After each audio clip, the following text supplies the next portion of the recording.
V D Satheesan കോൺഗ്രസിൻ്റെ സ്ഥാനാർത്ഥിയല്ല, കോൺഗ്രസിൻ്റെ UDFൻ്റെ ഒരു ഘടകകക്ഷിൻ്റെ സ്ഥാനാർത്ഥിയായിട്ടാണ് ചീഫ് മിനിസ്റ്റർ ആവുന്നത്.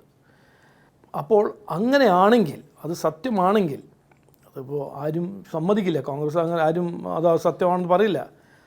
ആണെങ്കിൽ ഇത് നാടിൻ്റെ ഭാവിക്ക് വളരെ മോശമായ ഭയങ്കര ഡേഞ്ചറസ് ട്രെൻഡാണ്. ഇത് ഞാൻ വർഗീയവാദി രാഷ്ട്രീയത്തിന് വേണ്ടി പറയല്ല. അത് വർഗീയവാദി, ഇനിയിപ്പോൾ ഞാനിത് പറഞ്ഞാൽ ഞാൻ വർഗീയവാദിയാണെന്ന് പറയും. പക്ഷേ അതല്ല, ജമാഅത്ത് പോലെ ഒരു ഓർഗനൈസേഷൻ വളരെ നമ്മളെ ഇന്ത്യൻ്റെ ജനാധിപത്യ സംവിധാനത്തിൻ്റെ എതിരെ, അവരുടെ വിശ്വാസങ്ങൾ, അവരുടെ ബിലീഫ്സ്, അവരുടെ കാഴ്ചപ്പാട് എല്ലാം ആൻറ്റി ഡെമോക്രസിയാണ്, ആൻറ്റി കോൺസ്റ്റിറ്റ്യൂഷനാണ്.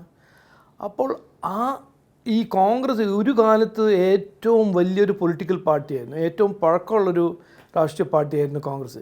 ഇന്ന് അവർ കേരളത്തിൽ ചെയ്യുന്ന രാഷ്ട്രീയം ഇങ്ങനത്തെ ഒരു ഓർഗനൈസേഷൻ്റെ ഹെൽപ്പ് കൊണ്ടാണ്.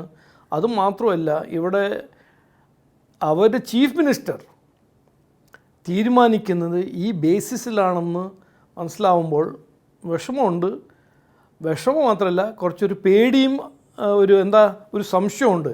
നാടിനിപ്പോൾ ഈ അടുത്ത 5 കൊല്ലം എങ്ങനെയാണ് ഈ നാട് നന്നാവാൻ പോകുന്നത്, എങ്ങനെ മുമ്പോട്ട് പോകും, ആരുടെ ക്രൈറ്റീരിയം, ആരുടെ അജണ്ടയാണ് ഇവർ മുമ്പോട്ട് വയ്ക്കാൻ പോകുന്നത്, ആർക്ക് വേണ്ടി അവർ പ്രവർത്തിക്കും.